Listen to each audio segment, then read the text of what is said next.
Welcome to care Samvad with me Mirchi Hemanth. నాతో పాటు ఉన్నారు doctor Sanjeev Rao. Sir, firstly welcome. నాకు మీరు heart surgeon and 9,000 open heart surgeries అనగానే that number itself is really scary. కానీ నా భయాలు, నా ఫియర్లు పక్కన పెట్టేసి I want ask you something that is around us happening, that is more scarier, which is మరీ యంగ్స్టర్స్ కానీ 30-40 years వాళ్ళకి కూడా హార్ట్ అటాక్లు చనిపోవడాలేంటి sir? Why is this happening? So there are several reasons for this. The first and foremost is a change in the lifestyle. See why younger generation is prone to. We have changed our lifestyle. See, if you see the animals, అంటే జంతు ప్రపంచంలో అవి sunlight తర్వాతనే లేస్తాయి, sunlight పోయే ముందు అంటే సాయంత్రం లోపల పడుకుంటాయి. మనము అవన్నీ పట్టించుకోకుండా ప్రొద్దు నుంచి తీసుకొని రాత్రంతా పనిచేస్తున్నాము. So basically మన biology is not tuned for, our human body is not tuned for. We are altering our human system. And added to that, body requires rest, both mentally and physically. See, mentally, for all the damage that happens to the body and the mind, we need sleep. How many people are having a proper 6 to 8 hours sleep? So there is no reparative process which is happening. All the time the damage is continuous, so it's a multi-hit. So at the end what is happening, so much of stress. These days actually it's a competitive world. ఈ youngsters అంతా ఈ competitive world పడేసి that damage is started happening from very early age. Earlier we never use to see before 60. ఇప్పుడు ఏంటంటే 30 yearsకి I have operated as early as 33 years bypass operations చేశాను. So ఇదంతా ఎందుకంటే మన change of lifestyle, stress. రాత్రంతా we work for somebody else. For example, I give an example of software engineers. We work for American companies and we'll have to work in the night time because we have to match their daytime. So just to keep ourselves awake, we keep on having coffee, tea, all sorts of junk food throughout night, and we don't take rest, proper rest. So this is causing the problem. This is a major problem. One is stress, competitive world, no rest, and to add it to that, I think the latest thing is the drugs. Sir, మీరు drugs వరకు వెళ్ళారు sir. ఈ మధ్యకాలంలో వెనేసి youngsters doing vaping, which is like a kind of smoking. నాకు అదే భయం వేస్తుంటుంది. Again మనం ఆ టాపిక్ ఎత్తాం కాబట్టి please tell me, smoking vaping, how are they affecting one's heart? స్మోకింగ్తో ఏమవుతుంది, నికోటిన్ రిలీజ్ అవుతుంది. ఈ నికోటిన్ అనేది రక్తనాళంలో, బ్లడ్ వెసల్లో ఉన్న లోపల ఏరియాని డ్యామేజ్ చేస్తుంది, ఎండోథీలియంని. దాంతో యంగ్స్టర్స్కి బ్లడ్ క్లాట్స్ ఫామ్ అవుతాయి. ఒక రక్తనాళకి లోపల బ్లడ్ క్లాట్ ఫామ్ అయిందంటే బ్లడ్ సర్క్యులేషన్ సడన్గా అయిపోతుంది. It is equivalent to cutting a branch of a tree. If you cut a branch of a tree, ఆ కొమ్మకున్న ఆకులన్నీ రాలిపోతాయి, వాడిపోతాయి. Same thing happens to the heart. హార్ట్లో ఆ పార్ట్ డ్యామేజ్ అయిపోతుంది. ఆ కొమ్మకు వచ్చే మాంసం అంతా డ్యామేజ్ అయిపోతుంది. సో ఒక్కసారి అది డ్యామేజ్ అయిపోయిందంటే మళ్ళీ చిగురు రాదు. బ్రెయిన్ అండ్ హార్ట్, మెదడుకి గుండెకి చిగురు మళ్ళీ రాదు. ఒక్కసారి డ్యామేజ్ అయిందంటే పర్మనెంట్ డ్యామేజ్. అదే లివర్కి అలా ఉండదు. 10% కూడా మిగిలిందన్నా మళ్ళీ చిగురు వచ్చి మళ్ళీ పెరుగుతుంది. It doesn't happen with heart. How does it body compensate? మిగిలిన part of the heart has to work double that of whatever is damage that has happened. So that will be put to more stress. Yeah. And secondly, the other thing which I wanted to inkoti cheppalem anukunnanante, diet, change in the diet. We think vegetarians are very disciplined. We don't take non-veg, so we are less prone to heart attack. Ala kaadu. Vegetarians కూడా ఈ vitamin B12 deficiency we are very prone to vitamin B12 deficiency. ఎందుకంటే మన change of our diet plans అని. Vitamin D deficiency వస్తే, vitamin B12 deficiency వస్తే homocysteine పెరుగుతుంది బాడీలో. Homocysteine smoking అంత డ్యామేజ్ కలుగజేస్తుంది. ఎస్పెషల్లీ యంగ్స్టర్స్ 35-45 years మధ్యలో when we see a heart attack, we have to check B12 levels, which we have made it as a part of our routine investigations now, and we can easily treatable. If we take B12 supplements cheste, homocysteine comes down and the risk of heart attack comes down. This is most neglected part. Abroad, వేరే దేశాల్లో, America లాంటి దేశాల్లో, every food is fortified with vitamins. Whereas in India, we don't have that system. So మనము first తినట్లేదు, మన food is not fortified with vitamins. So we are in a very very high risk situation now. Sir ఇప్పుడు వర్కౌట్లు చేయాలి, అందరూ జిమ్కి వెళ్ళాలి అంటారు. మరి దానికి సంబంధించిన ఎనర్జీ డ్రింక్స్ కానీ లేకపోతే ప్రీ వర్కౌట్ సప్లిమెంట్స్ కానీ ఇవి కూడా హార్ట్స్ని ఎఫెక్ట్ చేస్తుందంటారా? Very good question. నౌ ఇవి ఎండ్యూరెన్స్ స్పోర్ట్స్ అంటారు. అంటే they run for 20 kilometers, 20 miles, do exertion. ఇవన్నీ హార్ట్ని డ్యామేజ్ చేస్తాయి directly without forget about energy drinks. Heart also has a limit. These people want ఆ లిమిట్ని క్రాస్ చేయాలనుకుంటారు. అది క్రాస్ చేసినప్పుడు గుండెకి సరిపోయేంత బ్లడ్ సప్లై ఉండదు. అంటే the demand and supply miss match అవుతుంది. సో గుండెలో లోపలి భాగాలు, గుండె మాంసం లోపలి భాగాలన్నీ డ్యామేజ్ అవుతూ ఉంటాయి. ఒక స్టేజ్ పోయాక ఆఫ్టర్ 8 years, 10 years తర్వాత that damage is permanent. And if you see endurance స్పోర్ట్స్లో ఉన్న వాళ్ళు వీళ్ళందరూ after 40-45 they are all prone to arrhythmias, heart failure and death. Sudden death. So what is the solution for that, sir? We should not encourage all this. Exercise up to certain limit is good for body, but if you cross certain limits, it is not good. Now even American Heart Association lante organization kuda they are put a caution on this endurance and high activity sports. Sir మనం early symptoms లాంటివి just బద్ధకం వల్ల, negligence వల్ల ignore చేస్తున్నాం అంటారా? Exactly. Now the most important risk factor for heart attacks now in the present generation, present day is inactivity, physical inactivity. అంటే మనము physical activity చేయకుంటే బాడీ సిస్టమ్ అంతా డ్యామేజ్ అవుతుంది. So the physical inactivity is as bad as smoking. Regular activity is must. Regular activity to the heart and the body is compulsory to keep it active. And when you say sedentary lifestyles, yes, then how to fix it then? We have to 24 hours we have to take out time. Okay. It is must. Otherwise, we are going to see a major surge in heart problems in next coming 10 to 15 years, and that too in very younger age in our population. Okay. We are the most productive age. Most productive age is most susceptible to heart problems. Sir, అంటే at any given point of time అసలు హార్ట్కి సంబంధించి medical help అనేది ఎప్పుడు తీసుకోవాలి, ఏ సిచ్యువేషన్లో, ఏ టైంలో? First I'll tell preventive things. Okay. When should we go for heart checkups regularly? See, it depends on risk factors. So ఫ్యామిలీలో హార్ట్ ప్రాబ్లం ఉందనుకోండి, ఫ్యామిలీలో పేరెంట్స్కి డయాబెటీస్ అండ్ హైపర్ టెన్షన్ ఉందనుకోండి, or if you detect metabolic like hyper use, ఇటువంటి కొన్ని conditions ఉంటాయి. వాళ్ళకి as early as 30 years నుంచి annual general checkups are compulsory. General checkup. So many hospitals have general checkups, but how many of us are utilizing it? I am sure even certain companies have annual checkups, but people neglect them. They have to utilize those general checkups because, for example, if somebody is prone to heart attacks, heart problems in that family, by 35 they should start all this. If somebody is diabetic, as early as 35. So if we have a baseline, for example, మనకు తెలుసు ఇది treadmill చేసాము, city coronary angiogram చేసాము, మనకు ఆ లోపల calcium ఎంత ఉంది, మన థ్రెడ్మిల్ ఏమైనా ప్రాబ్లమ్స్ ఉన్నాయా, డిఫెక్ట్స్ ఉన్నాయా తెలుస్తుంది. అంటే థ్రెడ్మిల్ అంటే మనం హార్ట్ని ఎగ్జర్ట్ చేస్తే అది ఆకలేస్తుందా దానికి అది చెప్తుంది థ్రెడ్మిల్. అంటే ఎంత బ్లడ్ వెళ్ళాలో వెళ్ళకుంటే దాని గుండెకి ఆకలేస్తుంది, గుండెకి ఆకలేస్తే ఈసీజీ మారుతుంది, అది మనం తెలుసుకుంటాం. సో ఈ హెల్త్ చెకప్స్ని మనం పాపులరైజ్ చేయాలి. We have to promote health checkups. General cardiac health checkups are must. Okay. And దాని తర్వాత one should come and see you once in a year is must for after 35. But somebody ఎవరికైనా risk factors ఎక్కువ ఉన్నాయి అనుకోండి, అంటే ఫ్యామిలీలో ఉంది, somebody is a smoker, somebody is diabetic, somebody is hypertensive problems ఉంటే they have to have regular once in 3 months, once in 6 months checkups compulsory చేయించాలి before a heart problem happens and before they get a heart attack. As I said, ఒక్కసారి heart attack వచ్చిందంటే damage is permanent.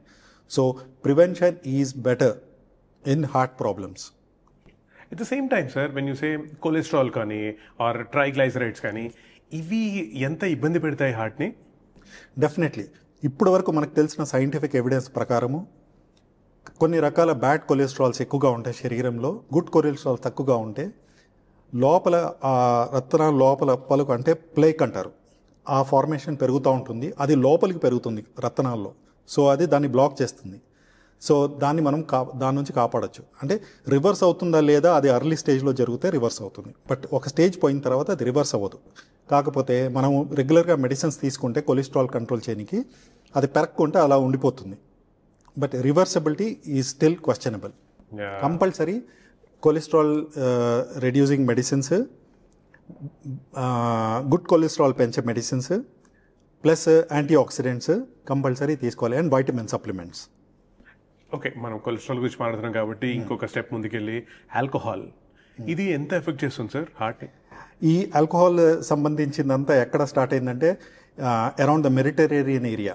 For example Greece ఇవన్నీ ఉన్నాయి కదా, Italy, ఇవన్నీ Mediterranean చుట్టూ ఉంటాయి. అక్కడ వాళ్ళు ఏంటంటే రెడ్ వైన్ తీసుకుంటారు. Okay, red wine is said to have antioxidants. Okay, so because they have less incidents, అంటే వాళ్ళకు హార్ట్ ప్రాబ్లమ్స్ తక్కువ ఉంటాయి కాబట్టి అందరు ఏమనుకున్నారంటే ఆ రెడ్ వైన్ తీసుకుంటే హార్ట్ ప్రాబ్లమ్ తక్కువ ఉంటాయని. But they have a very good lifestyle. Their physical activity is more. They take olive oil. They cook everything in olive oil. So and genetically they are less predisposed. అట్లా అనేసి మనము only alcohol red wine తీసుకుంటేనే heart problem లేదంటే I think we're trying to promote something. అంటే మిగతావన్నీ వదిలేసి ఉట్టి wine తీసుకున్నారు వీళ్ళు.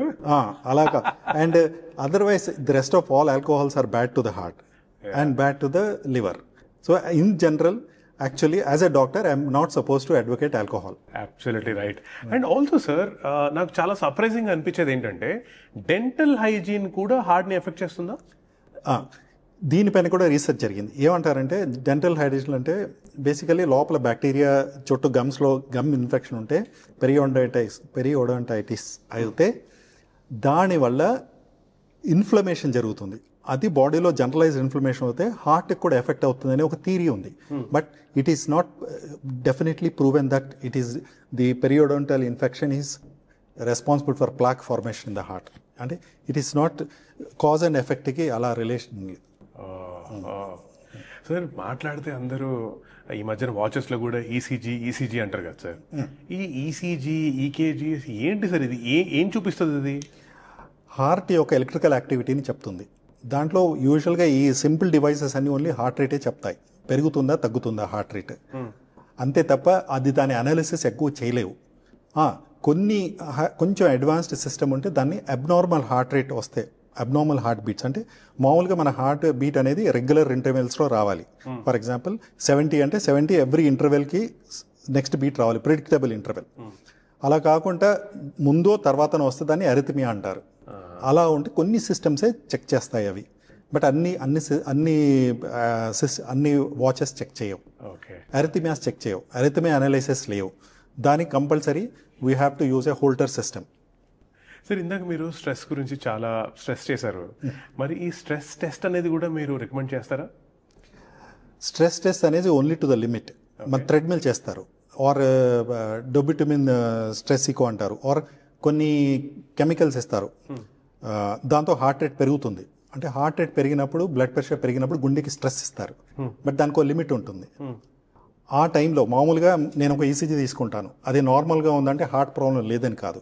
ఎందుకంటే అప్పటికి కూర్చున్నప్పటికీ రెస్టింగ్ హార్ట్కి, హార్ట్ రేట్కి, ఆ బ్లడ్ ప్రెషర్కి ఎంత బ్లడ్ వెళ్తుందో అంత గుండెకి ఆకలేయట్లేదు.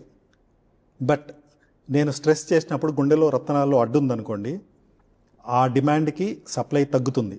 అప్పుడు ఆ థ్రెడ్మిల్లో ఆర్ స్ట్రెస్ ఈకోలో ఆర్ స్ట్రెస్ థాలియంలో ఆ ఏరియాలో బ్లడ్ తగ్గినట్టు మనకు ఆ ఆకలి తెలుస్తుంది. దాన్నే థ్రెడ్మిల్ అంటారు. కాదు సార్, అంటే ఇప్పుడు ఈ హార్ట్ ఎయిల్మెంట్స్కి సంబంధించి ఈ వేరబుల్ డివైజెస్ని ఎంతవరకు నమ్మచ్చు అంటారు? అది ఓన్లీ మనము ఎన్ని స్టెప్స్ నడిచామో, ఎంత హార్ట్ రేట్ పెరిగిందా తగ్గిందా అంతవరకే తెలుస్తుంది. బట్ బియాండ్ దట్ ఇంత యాక్టివిటీ చేశాను, ఇంత క్యాలరీస్ బర్న్ చేశాను అంతవరకే మనం దాన్ని తీసుకోవచ్చు scientifically. Beyond that we cannot rely too much on these devices. Right. And also wearable డివైసెస్తో పాటు మా వాళ్ళు హెల్తీ లైఫ్ స్టైల్ అనగానే ఫస్ట్ గుర్తొచ్చేది బ్లాక్ కాఫీ, రెండోది ఇంటర్మిటెంట్ ఫాస్టింగ్. ఈ రెండు కూడా హార్ట్ని ఎఫెక్ట్ చేస్తాయా? హార్ట్ అని కాబట్టి in general both are actually not good. Intermittent fasting అంటే ఇది if it is done in a very disciplined way it is good. మనకు పురాణిక టైం నుంచి మనకు యాన్సెస్టర్స్ అని చెప్పారు, వన్స్ ఇన్ ఏ వీక్ ఏకాదశికి ఫాస్ట్ చేయండి అది బాగుంటుంది అని. ఎందుకంటే పర్టికులర్ ఇన్సులిన్ ప్రొడక్షన్ ఇవన్నీ హార్మోనల్ చేంజెస్ అవన్నిటికీ దే ఆర్ ఆల్ అంటే even today scientifically proven. But beyond that intermittent fasting cross చేసి కీటో డైట్ వరకు పోతే మాత్రం అది తప్పు. ఎందుకంటే కీటో డైట్ అనేది ఏంటంటే కార్బోహైడ్రేట్స్ పూర్తిగా తగ్గించి యానిమల్ ఫ్యాట్ నుంచి క్యాలరీస్ తీసుకోవడం అనేది అది కార్నివోరస్ యానిమల్స్ డైట్. అది కార్నివోరస్ యానిమల్ లైఫ్ స్పాన్ 15-20 ఇయర్సే ఉంటుంది. మనం హ్యూమన్ బీయింగ్స్ ఇవి design to live for 100 years. And other thing, if మనం అలా చేస్తే we're causing more damage then any good to our the. And ఇంకొకటి one more thing I wanted to tell now which a very scientific thing. If you see in the animal కింగ్డమ్లో మనం చూస్తే animal అంటే ఒక జంతువుది life span depends on the heart rate. For example if మన human being heart rate 70 ఉంటుంది, so we live 100 years. ఇప్పుడు turtle అంటారు, వేల్ అంటారు, దాని హార్ట్ రేట్ 15 ఉంటుంది, అది 300 years ఉంటుంది. అదే చిన్న జంతువుల్లో వస్తే హార్ట్ రేట్ 300 ఉంటుంది, అది 20 years 10 years ఉంటుంది. So life span is dependent on heart rate. So every living being which has a heartbeat is given a fixed number of heartbeats in nature kingdom. So it is all up to you how you want to utilize it. Correct. You want to utilize it early and finish off your thing, or you want to save it. That is what our yogis do in Himalayas. They control their heart rate and they are able to live longer in a healthy way. Yeah. So don't stress yourself. There is nothing great you will achieve. మరి at the same time ఇప్పుడు yoga, meditation లాంటివి నిజంగానే help చేస్తాయి sir? Yoga, truly speaking, yoga is a synthesis of coordination with mind and body, truly speaking. But we only look at the physical part of yoga. But still, yoga is much better than running. Yoga is much better than walking. Sir again ఈ ఏంటి bypass సర్జరీలని, ఇంకో సర్జరీలని మనం చాలా వింటున్నాం కదా sir. What is the life expectancy after the bypass sir? అంటే హ్యాపీగా, హెల్తీగా, లాంగ్ లాస్టింగ్ లైఫ్ అనేది ఎక్స్పెక్ట్ చేయొచ్చా? బైపాస్ ఆపరేషన్ చేసేదే మళ్ళీ హార్ట్ అటాక్ రాకుండా అండ్ మళ్ళీ బ్లడ్ సప్లై ఇంప్రూవ్ అవుతే they are suppose to lead a normal life. Unless lot of damage has happened earlier before the bypass operation. As I said, గుండెకి మళ్ళీ చిగురు రాదు. So whatever is there, he will live with it. And he will live his whatever is designed lifespan. Definitely. నాకు జనరల్గా ఎవరికైనా సరే rehab అని వింటుంటేనే, ఆ పదం వింటేనే మనకు కొంచెం భయం వేస్తుంది కదా. అలాంటిది కార్డియాక్ రీహాబ్ అంటారు. What is this? Cardiac rehab అంటే ఆపరేషన్ తర్వాత మళ్ళీ ఆ భయం అనేది తీసేయాలి. బికాస్ వన్స్ బ్లడ్ సప్లై మళ్ళీ బైపాస్తో స్టార్ట్ చేస్తే ఆర్ వాల్వ్ ఆపరేషన్ అయిన వాల్వ్ మార్చిన తర్వాత వాళ్ళ హార్ట్ మళ్ళీ యాక్టివిటీ నార్మల్ అయిన తర్వాత వాళ్ళకు ఆ భయం అనేది తీసేయాలి. They can go back to their work regularly. I will give an example. I have operated ఒకతన్ని డిఫెన్స్ అతన్ని ఆపరేట్ చేశాను నేను 2019లో. He plays football. He came with very typical 3-vessel block. Heart weak because heart was hungry. Bypass tarvata today he plays 70 minutes football. Wow. He plays 70 minutes football. Twice last 2 years they have won. Now who will say that after bypass you cannot do anything? Wow. I have done surgeries on some people who play shuttle, who play golf regularly. Now there is nothing like that. Unless heart is weak, we tell them not to exert too much. Yeah. But sometimes heart becomes normal after surgery. They can lead a normal lifespan. You don't have to restrict them to any put any conditions for them. But sir finally మీ ప్రకారంగా healthy హార్ట్కి మీరిచ్చే ఒక top 2 or 3 golden rules ఏంటి? I think stress-free life first, most important. We all pass through stress. I'll elaborate a little on that. I'll take a little more time. Sure.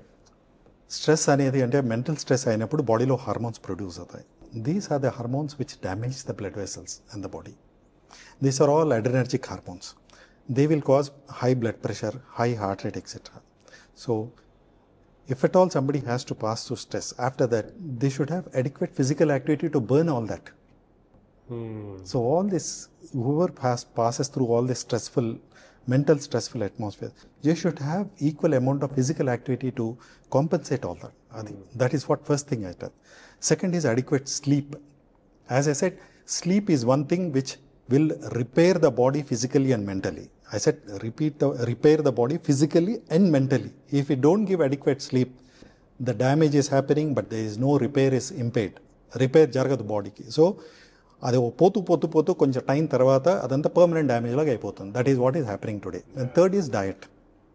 And last months again I will repeat it, vegetarians అంటే ఏం గొప్పగా ఏం కాదు మనం చెప్పుకోనికి. We should have adequate supplements of vitamins. Compulsory we should have supplements of vitamins which are lacking in vegetarian food. Vitamin B12 is very, very important. If somebody is vegetarian, has a heart problem, నేను చెప్పేది ఏంటంటే blood టెస్ట్లు అన్నీ చేయించుకోవాలి compulsory. And one more thing I think I missed, vitamin D. మనమందరూ ఎండలో వెళ్ళట్లేదు, రూమ్లలో ఏసీలో కూర్చుంటున్నాం.